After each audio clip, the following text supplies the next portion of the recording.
Start with an opening statement from Chris.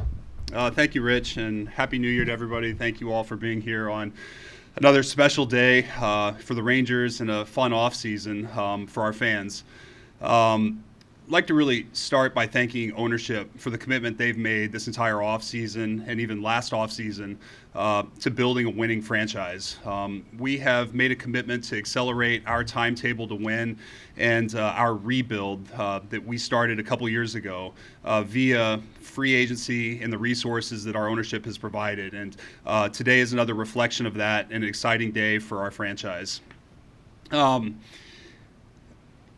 Want to talk about Nate and the newest addition to our team, and I think his pedigree as a pitcher speaks for itself, but there were a number of things that really stood out in terms of why he's a fit for the Texas Ranger and was a primary target for us in free agency. And it really came about in one of the Zoom meetings that we had in the beginning stages of the offseason when I asked Nate one question, which is, you've accomplished a lot as a pitcher. What do you wish to accomplish in the next chapter of your career? And it was almost a reflexive answer, instinctively said, I want to win championships.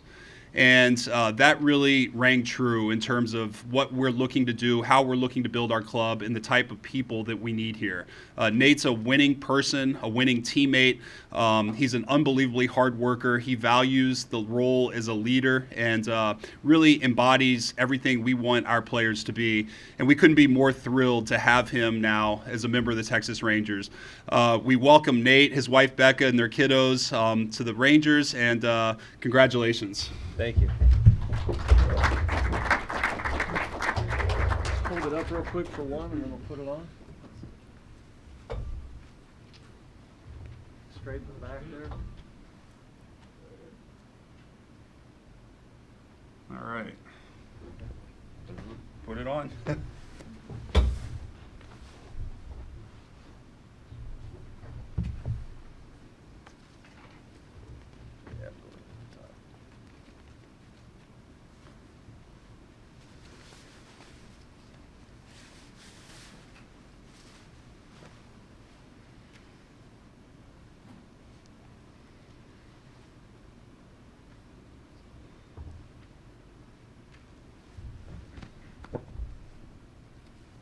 All right.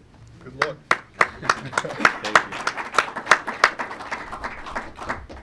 Okay, we'll take questions now. Please state your name and affiliation before you ask your question and wait on the mic. First question. Nathan Evan Grant from the Dallas Morning News. Congratulations. Thank you. Can you, Chris addressed a lot of stuff in that statement, but I'm wondering if you can talk to the same ideas of why you wanted to be here. And one word that he mentioned was leader, and I'm curious what your definition of leader is. No, I mean, I think when it comes down to leader, I'm not the guy who's going to be giving the big speeches in the clubhouse, things like that, but I will be the guy who's going to be out there supporting my teammates, always being available for them. I love being out there watching bullpens, things like that, and then also, too, working on my craft. And I'm excited to be able to be here to work with all the young guys that are here. Maddox, the technology and everything that the Rangers have and provide, I think that's going to help us out tremendously. And then also, too, just working with the guys and with the things that I've learned in the past. I've dealt with injuries.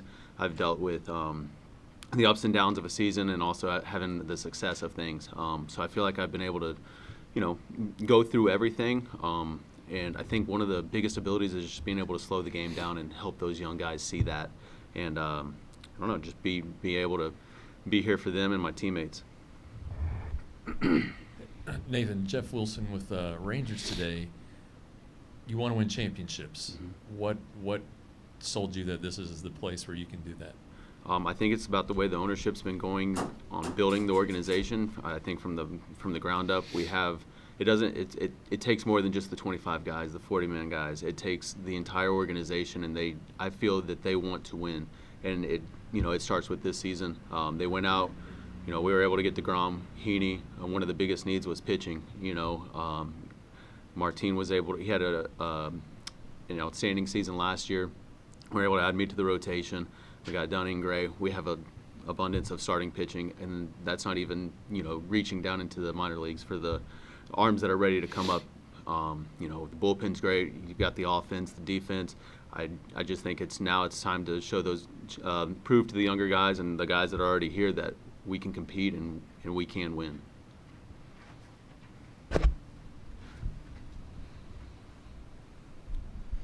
Nathan, Jared Sandler, the fan in Rangers Radio. Not many guys throw splitters these days. I'm just curious, when did you start, and why has that been such a good pitch? And maybe if there was a person or people who've kind of helped you evolve that pitch into what it is. Yeah, so at the end of 14, when I was with the Marlins, I had a lot of innings, but I was giving up a lot of hits as well. And I was mainly fastball, slider, mixing the curveball a little bit. And Chuck Hernandez was my pitching coach at the time, and he said he wanted to work on a fosh, basically a fastball changeup grip, just spread the fingers wider, and I took to it right away. And when I got traded over to the Yankees, Larry Rothschild was, hey, well, this is the pitch we're going to be working on. And I think just for me, I have big hands, and I can spread the ball pretty easily in my fingers, and I think just being able to throw that for strikes, I can start at the top of the zone for a strike and then command it below the zone as well, and I think it just adds my repertoire of my pitches, and I don't know, I think just with the splitter alone, it's just always been my go-to pitch. I just throw it like a fastball and trust it. And then what does it mean to you to be able to pitch in the state of Texas? It means everything. I think one of the biggest things is family.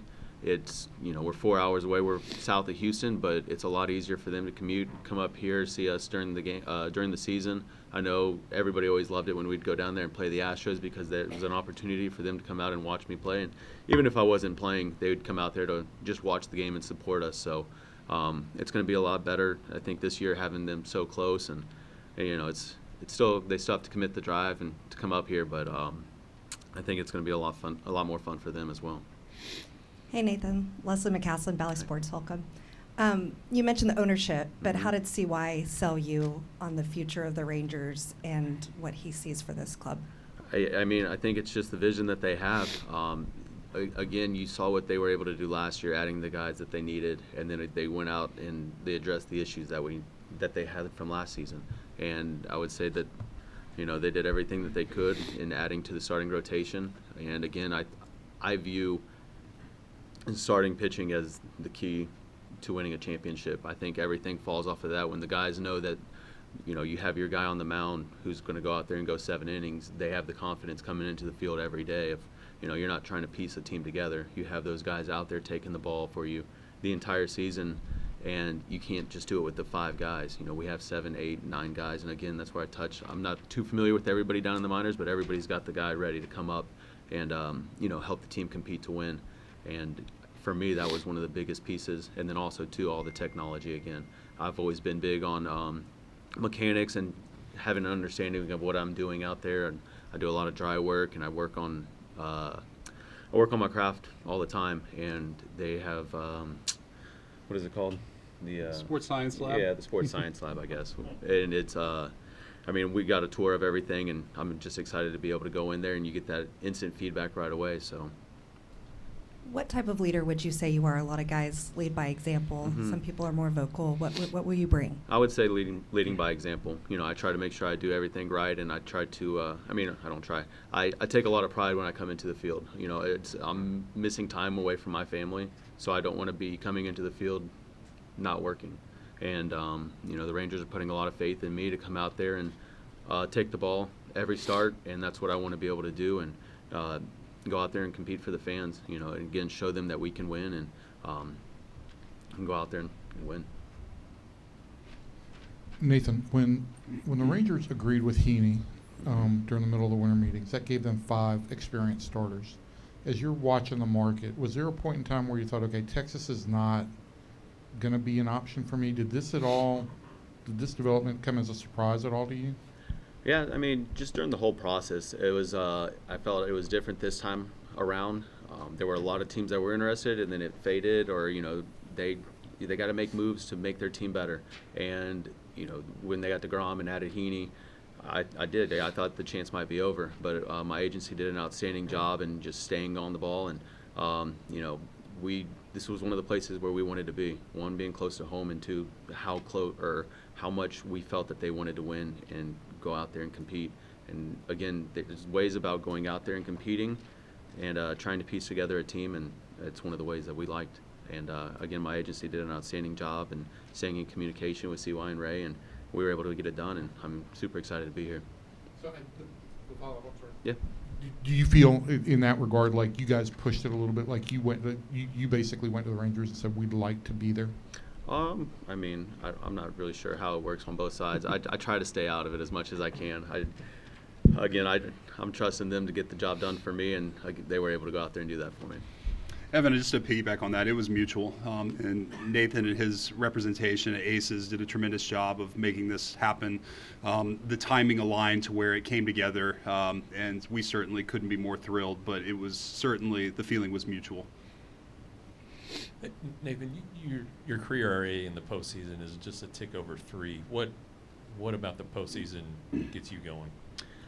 I feel like you play your entire season to get there to the postseason, and it comes down to the wire, and it comes down to winning 11 more games. And for me, it's doing everything I can in those moments to be able to put the team on the back in a way, to go out there and give them everything. Again, I don't know. It's something about the postseason, the vibes, the fans, the energy that it brings, and being able to step out there and know that you have the ball, and the ball's in your hand essentially, and you're setting the tone for the team. I think all the hard work and everything that comes into it, all the preparation, it all comes down to that one moment, and I don't know. It's just something about the moment. I love it. Nate, Alex Blink, Dallas Sports Fanatic. You and Martine were teammates in Boston. Now you're reunited. What is it about Martine that maybe you bring the best of him, he brings the best of you? What can you say about Martine? Martine's awesome. He gets along with everybody. You never really catch him angry, things like that. But he has that same work ethic I feel I do, and he's always out there watching guys, trying to help the younger guys, and he understands it. It's not a me sport. You have to put in your work, but you also have to be available for your teammates and help them out. And you have to have a good clubhouse vibe, and I feel he brings that to the team. And again, he's been through ups and downs as well. In Boston, he didn't finish the way he wanted to. He was able to stay healthy, and he came back over here and he reinvented himself. And he's one of those starters who's able to take the ball every start and go out there and give you a good quality start. Hey, Chris, I think looking back, there were 14 or 16 starters in the big leagues last year who made at least 10 starts and had a 5-to-1 strikeout to walk rate. You've got 3 of them now. What is the significance of that? Because we've talked a lot about strikeouts, but the ratio, I think, has some significance. Yeah, for you guys Evan, as well. I think you're spot on in terms of it's not only the ability to strike guys out, but it's also the ability to limit the walks. And so hitters have to earn their way on base. And it certainly was a focal point for us in terms of our off-season targets, and an area that we've dramatically needed to improve. And I think we've addressed that in terms of the pitchers that we've gotten this offseason. And certainly Mike Maddox is going to play a major role in that as well, in terms of just the compete mentality and attack mindset. But when you combine the mindset with the ability to really, and the stuff to get swing and miss, it sets up to be a really good staff. Chris, when you look at where you guys finished last year and knowing how much you needed and how many pieces and things that need to be shuffled this offseason, and you sit here now and look at everything you guys were able to do, did you think this was possible, though? I'm not good about reflecting, Leslie. I just know that we're not where we want to be. We won 68 games last year. Our fans deserve better. Our ownership is committed. Our front office is committed. Our coaching staff is committed, and our players are committed to building a winning franchise and a team that competes for World Series championships. And until we do that, we're not going to stop. Nathan Kennedy, Landry, MLB.com. As recently as 2021, you had a career year. You were an all-star. Is there something you can pinpoint that year specifically that you were able to kind of bring out the best in yourself? I think it was just the consistency with my mechanics. I really felt locked in the entire year. Obviously, the medical staff over with the Red Sox did a tremendous job, and they took really good care of us.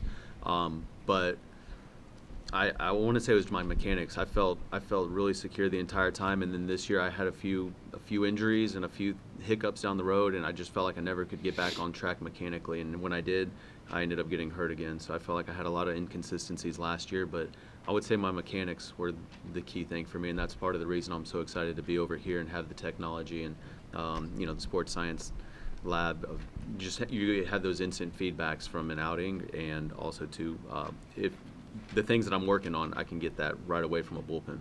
Just follow up on that, health-wise, you feel fully healthy, ready to go into 2023. Yeah, absolutely. I feel amazing. So, Chris, to Leslie's point, you've said during 5 different press conferences, I think this winter, you can never have enough pitching. Though you haven't said that yet today, so I'll let you say that in its answer. But when you set out this winter to add pitching, was there a number that in talks with ownership you thought was realistic for the number of starters you could add? 2, 3?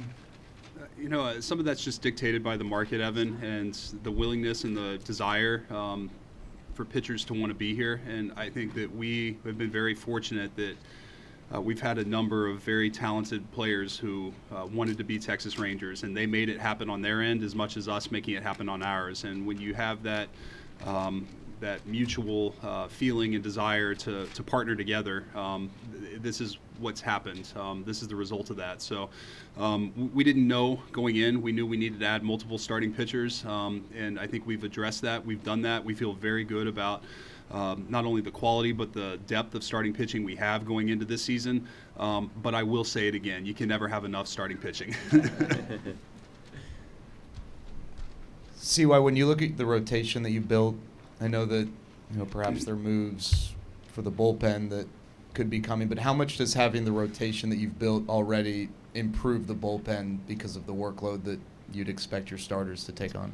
Yeah, Jared, it's a great question. It's something I actually thought of this morning in terms of reflecting on what is appropriate to say today. And I think that starting pitching doesn't just make the starting pitching better, it makes the entire team better. It makes the bullpen better, it makes the offense better, it makes the defense better. It engages everybody, it creates a mindset when you come to the park every day that you expect to win because you have somebody like Nate on the mound that day. And in turn, our bullpen does benefit by having starters that compete, that go deep in the games, that set a tone, a mindset. There's so much that goes into it. And Nate alluded to it, and I stand by it as well, that starting pitching is the key to winning. And I feel very good about the starting pitchers we have. Okay, we'll end it on that. Thank you, everyone, and we'll see you soon. Thank you all. Thank y'all.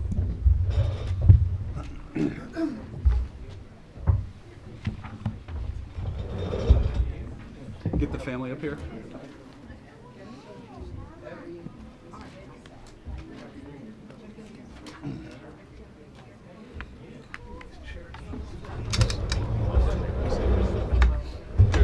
Put the kids in the seats, right?